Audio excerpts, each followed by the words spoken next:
Good morning बच्चों, स्वागत है आपका आज 29 जुलाई 2020 के इस वर्कशीट सॉल्यूशन के वीडियो में। आज के इस वीडियो में हम सबसे पहले डिस्कस करेंगे डायरेक्टरेट ऑफ एजुकेशन द्वारा भेजी गई क्लास 10th की साइंस की वर्कशीट। तो आज की वर्कशीट का टॉपिक है एसिड, बेस एंड सॉल्ट। क्या होते हैं ये एसिड, बेस एंड सॉल्ट? आप ऑलरेडी एसिड, बेस और सॉल्ट्स के बारे में पढ़ चुके हैं, तो इसी से आगे हम स्टार्ट करते हैं। आज का जो टॉपिक है वो है न्यूट्रलाइजेशन रिएक्शन। न्यूट्रलाइजेशन रिएक्शन का मतलब क्या होता है? न्यूट्रल का मतलब होता है जो ना तो एसिड हो और ना बेस हो। The reaction between an acid and a base to give salt and water is known as neutralisation reaction, जिसमें ऐसी केमिकल रिएक्शन जिसमें एक एसिड और एक बेस कंबाइन होता है और आपको मिलता है सॉल्ट और वाटर, उस केमिकल रिएक्शन को हम कहते हैं न्यूट्रलाइजेशन रिएक्शन। जैसा कि एग्जांपल आपकी स्क्रीन पे ऑलरेडी दे रखा है, HCl यानी कि एसिड, NaOH यानी कि बेस मिल के आपको देते हैं NaCl, और H2O यानी एसिड प्लस बेस आपको देता है सॉल्ट और वाटर। जितने भी एसिड्स होते हैं, ऑल एसिड्स जनरेट H3O+ या फिर H+ ions on reaction with water, and all basis generate OH negative ions in water. यानी कि एसिड ने जनरेट करा H+ आयन और बेस ने जनरेट करा OH नेगेटिव आयन। ये दोनों आयन जब आपस में जुड़ते हैं तो बनाते हैं H2O। Bases which are soluble in water are also called alkali. Hence, neutralization reaction can also be written as acid plus base gives salt plus water. तो इस तरीके से हम एक न्यूट्रलाइजेशन रिएक्शन को डिफाइन कर सकते हैं, डिस्क्राइब कर सकते हैं, आप कुछ भी कह लीजिए।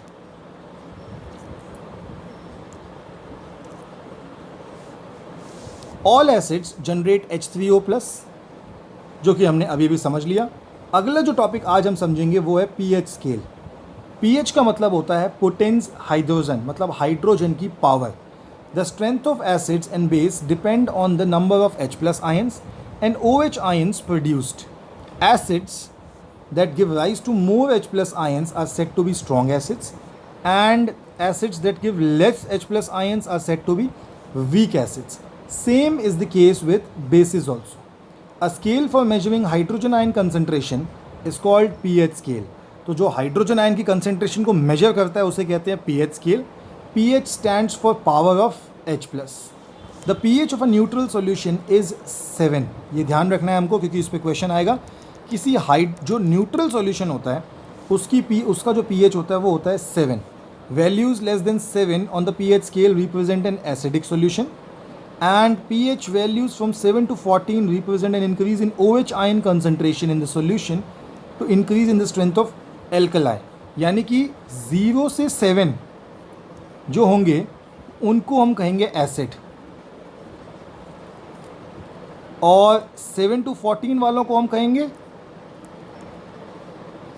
बेस। तो आप कहेंगे एग्जैक्टली 7 वाला क्या कहलाएगा? तो एग्जैक्टली 7 वाले को हम कहते हैं न्यूट्रल। ये बिल्कुल यहाँ पे लिखा है, एग्जैक्टली 7 वाला आपका कहलाता है न्यूट्रल। चलिए आगे बढ़ते हैं। स्ट्रॉन्ग एसिड और वीक एसिड, तो वो क्या बात कर रहा है? स्ट्रॉन्ग एसिड कौन से होते हैं? Which are completely ionised. Completely ionised का मतलब क्या है कि अगर मैंने HCl को पानी में डाला तो HCl पूरा का पूरा टूट गया और मुझे मिल गया H+ प्लस Cl माइनस। इसे कहते हैं स्ट्रॉन्ग एसिड। इसी की जगह अगर वीक एसिड होता, जैसे CH3 COOH, इसके केस में क्या होता है कि आयन बनते तो हैं CH3 COO negative plus H+, ये आयन बनते तो हैं पर कंप्लीटली नहीं बनते। 70% बनते हैं और 30% वापस CH3 COOH में आ जाते हैं। तो इसीलिए, क्योंकि यहाँ पे कंप्लीट डिसोसिएशन नहीं हो रहा, इसीलिए इसको हम कहते हैं वीक एसिड और इसको हम कहते हैं स्ट्रॉन्ग एसिड। जैसे लिखा है, आयनाइज्ड पार्शली और डिसोसिएट्स इनकम्प्लीटली। एग्जाम्पल्स नीचे लिखे हैं स्ट्रॉन्ग एसिड्स के और वीक एसिड्स के।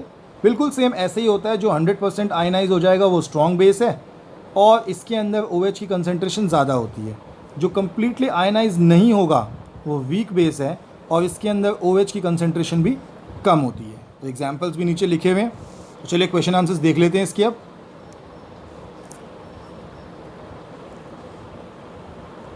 तो है पहला क्वेश्चन है, you have two solutions A and B, the pH of solution A is 6, pH of solution B is 8, which of the two have higher hydrogen ion concentration. तो हम कहेंगे acidic solution will have higher hydrogen ion concentration, और A जो है वो acidic है क्योंकि A का pH 6 है, so solution A will have higher hydrogen ion concentration. Second में वो पूछता है कि in the above question which one of the two solution A and B is acidic, कौन सा एसिडिक है और कौन सा बेसिक है। तो मैं कहता हूँ A एसिडिक है और B बेसिक है। फ्रेश मिल्क का pH 6 है, how do you think the pH will change if it turns into curd. दही बनते हुए उसके pH को क्या होगा। तो मैं कहता हूँ it's pH will decrease as the acidic content of the milk will increase. उसका एसिडिक कंटेंट इंक्रीज हो जाएगा क्योंकि दही में, मिल्क में होता है लैक्टिक एसिड। फिर है name the two strong acids and two strong bases. अब स्ट्रॉन्ग एसिड लिखा है हाइड्रोक्लोरिक एसिड और सल्फ्यूरिक एसिड, और स्ट्रॉन्ग बेस सोडियम हाइड्रोक्साइड और पोटेशियम हाइड्रोक्साइड। वो कहता है pure water has pH of 7, what will be its nature. अगर pH 7 है तो उसका नेचर होगा न्यूट्रल। तो ये हो गए आपके क्वेश्चन आंसर्स। कर लीजिए नोट डाउन अपनी कॉपी में, और सिर्फ नोट डाउन मत कीजिए, साथ में इनको लर्न भी कीजिए और समझिए भी। चलिए आगे बढ़ते हैं।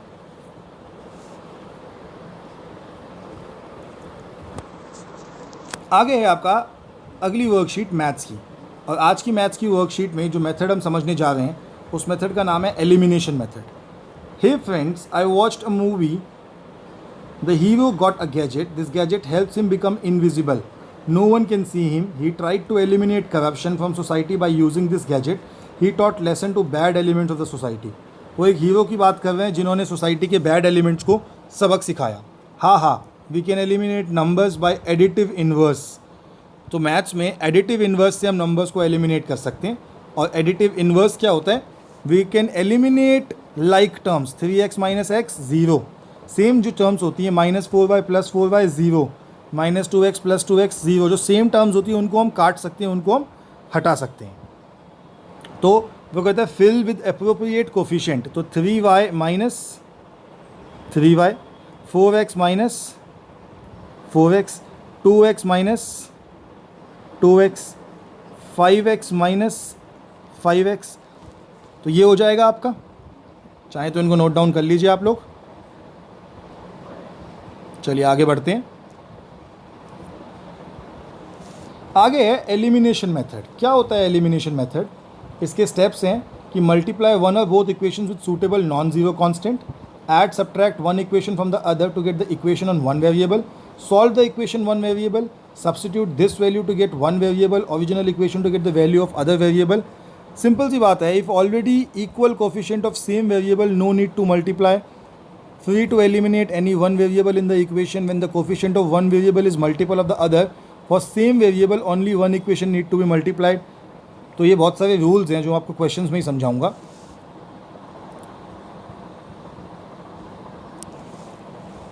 तो एक क्वेश्चन उन्होंने दिया है 2x plus 3y equal to 8 और 4x plus 5y equal to 8।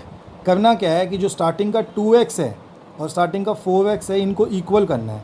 तो मैं 2x को 4 कैसे कर सकता हूँ? अगर मैं 2x को मल्टीप्लाई कर दूँ 2 से तो वो क्या हो जाएगा? 4x हो जाएगा। तो इसीलिए हम क्या करते हैं कि इस पूरी इक्वेशन को, जो ये पूरी इक्वेशन है, इसको ही मल्टीप्लाई कर देते हैं 2 से। देखिए किस तरीके से कर रहा है।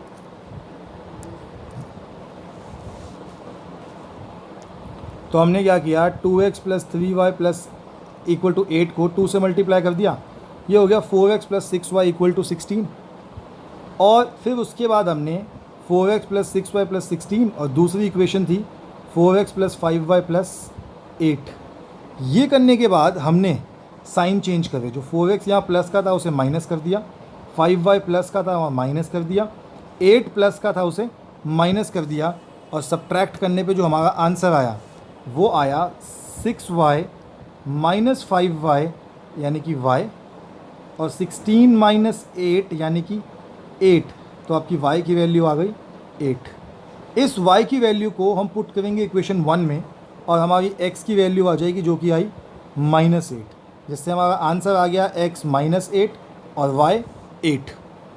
चलिए अब उन्होंने कुछ क्वेश्चन हमें सॉल्व करने के लिए कहे हैं, तो क्वेश्चन सॉल्व करते हैं। फर्स्ट है 3x + 4y = 10 और x - y = 1। अब मुझे पता है कि यहाँ 3 लिखा है और यहाँ 1x है, तो सबसे पहले इस पूरी इक्वेशन को 3 से मल्टीप्लाई करना पड़ेगा। तो सॉल्व करते हैं, देखते हैं। देखिए हमने क्या किया, इसको 3 से मल्टीप्लाई किया तो हमारी इक्वेशन आ गई 3x + 4y = 10 और 3x - 3y = 3। 4 + 3 हो गया 7y और 10 - 3 हो गया 7, तो y की वैल्यू आ गई 1। इस y की वैल्यू 1 को हमने इक्वेशन नंबर 1 में पुट किया तो हमारा फाइनल आंसर आया x की वैल्यू 2 और y की वैल्यू 1।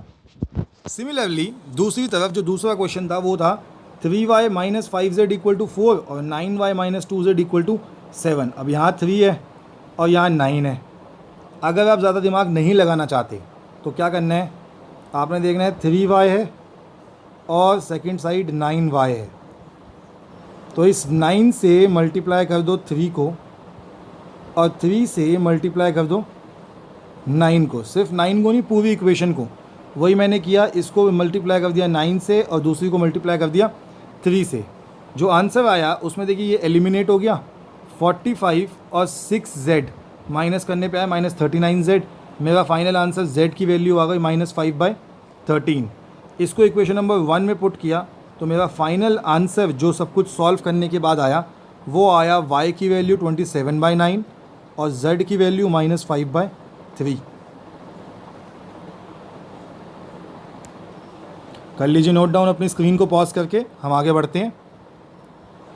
चलिए आगे बढ़ते हैं। अब अगला क्वेश्चन था जो उन्होंने दे रखा था वो था x + y 25 है और 50x + 100y 2000 है। ये वर्ड प्रॉब्लम है, तो मैंने देखा यहाँ y के आगे x के आगे कुछ नहीं लिखा, तो जहाँ x के आगे कुछ नहीं लिखा वहाँ मैंने उसको मल्टीप्लाई कर दिया 50 से और दूसरी को मल्टीप्लाई किया 1 से, तो मेरी इक्वेशंस बन गई ये। 50 को 50 से कैंसिल कर दिया स्टार्टिंग में और ये हो गया 50y - 100y यानी कि -50y और 1250 में से 2000 गया तो -750, तो y की वैल्यू आ गई 15। इस y की वैल्यू को मैंने पुट किया इक्वेशन नंबर 1 में, तो x + y 25 थी इक्वेशन 1, x को वैसे ही छोड़ा, y की वैल्यू आ गई 15, जिसमें सॉल्व करके मेरा x की जो वैल्यू आई वो आई है 10 और y की वैल्यू 15। कर लीजिए नोट डाउन। चलिए आपने नोट डाउन कर लिया है तो आपकी मैथ्स की वर्कशीट तो पूरी हुई। अब आगे बढ़ते हैं। आपकी आज की जो दूसरी वर्कशीट है वो है हिंदी की। अब हिंदी का जो चैप्टर है वो है बाल गोविंद भगत यानी कि रामवृक्ष बेनीपुरी क्षितिज पार्ट 2 का ये संदर्भ का आपका पहला पार्ट है। निम्नलिखित अंश को ध्यानपूर्वक पढ़िए और पूछे गए प्रश्नों के उत्तर दीजिए। क्षितिज भाग 2 का दूसरा पार्ट है बाल गोविंद भगत। रामवृक्ष बेनीपुरी द्वारा रचित बाल गोविंद भगत नाम का यह पाठ एक रेखा चित्र है। ध्यान से देखिएगा, रेखा चित्र उन्होंने कहा है कि ये एक रेखा चित्र है। और रेखा चित्र क्या होता है? रेखा चित्र एक इम्पॉर्टेंट तरीके का आपका नोट होता है चैप्टर के अंदर, जिसको हम अभी देखेंगे। रेखा चित्र गद्य साहित्य की एक विधा है। रेखा चित्र गद्य साहित्य की एक विधा है जिसमें शब्दों के माध्यम से कोई चित्र आपके सामने प्रस्तुत किया जाता है और आपके सम्मुख एक जीवंत चित्र अथवा जीवंत उपस्थित होता है। जैसे यदि कहा जाए कि एक व्यक्ति जो घुटने तक धोती पहने हुए, गोल गोल चश्मा लगाए, हाथ में लाठी लिए, तेज कदमों से चलता हुआ स्वाधीनता आंदोलन की अगुवाई कर रहे थे, तो आपके सामने एक चित्र साकार हो जाता है, महात्मा गांधी। इसी प्रकार यदि कहा जाए कि दूर दूर फैली रेत ही रेत, कोई पेड़ पौधा नहीं सिवाय कुछ कटीली झाड़ियों के, तो आपके मस्तिष्क में रेगिस्तान का दृश्य साकार हो जाता है। इसे शब्द चित्र कहा जाता है, अर्थात शब्दों के माध्यम से किसी व्यक्ति, दृश्य, घटना का वर्णन करना और जीवंत या साकार लगे। बाल गोविंद भगत रेखा चित्र के माध्यम से बेनीपुरी जी ने एक विलक्षण व्यक्तित्व का सजीव वर्णन किया है, जो मानवीय लोक संस्कृति और सामुचिक चेतना का प्रतीक है। वे गृहस्थ हैं, किसान हैं, सन्यासी ना होते हुए भी सन्यासी हैं, क्योंकि लोभ, लालच और स्वार्थ से रहित सच्चे इंसान हैं। सामाजिक रूढ़ियों और कुरीतियों, आडंबर और पाखंड प्रहार करते हैं। तो चलिए, ये रेखा चित्र उन्होंने किसी का दिया था, अब उसके बेसिस पे क्वेश्चन कर लेते हैं। पहला क्वेश्चन है, रेखा चित्र किसे कहते हैं? तो बिल्कुल वहीं पे आपको आंसर मिलेगा कि शब्दों के माध्यम से किसी व्यक्ति, दृश्य या घटना का वर्णन जिसमें आपके मस्तिष्क में वो जीवंत या साकार लगे, उसे रेखा चित्र, शब्द चित्र कहा जाता है। ये हो गया आपका पहले प्रश्न का उत्तर। स्क्रीन पॉज करके अपना आंसर लिख लीजिए। चलिए, दूसरा प्रश्न उसने क्या पूछा है कि रेखा चित्र की क्या विशेषता है?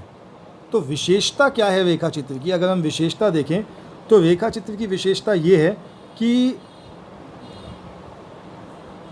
शब्दों के माध्यम से कोई चित्र सामने प्रस्तुत, आपके हटा देंगे, सामने प्रस्तुत किया जाता है और एक जीवंत चित्र अथवा दृश्य उपस्थित होता है।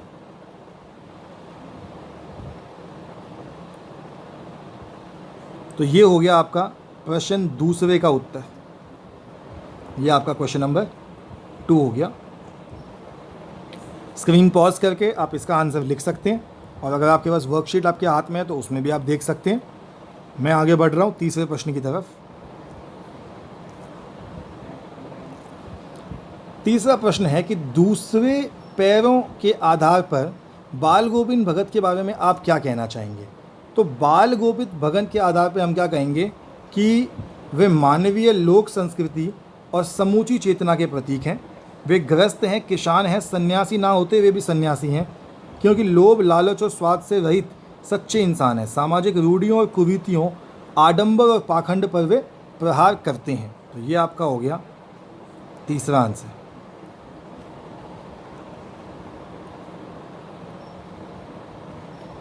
कर लीजिए नोट डाउन, हम आगे बढ़ रहे हैं। और चौथा है, गतिविधि अपने स्मरण के आधार पर किसी व्यक्ति, दृश्य या घटना का वर्णन अपने शब्दों में कीजिए। तो आप अपने शब्दों में कुछ भी वर्णन कर सकते हैं। आप चाहें तो आप अपने स्कूल के बारे में लिख सकते हैं कि आपका स्कूल कैसा था। आप चाहें तो स्कूल के बारे में नहीं लिखना चाहते तो आप अपने घर के बारे में लिख सकते हैं।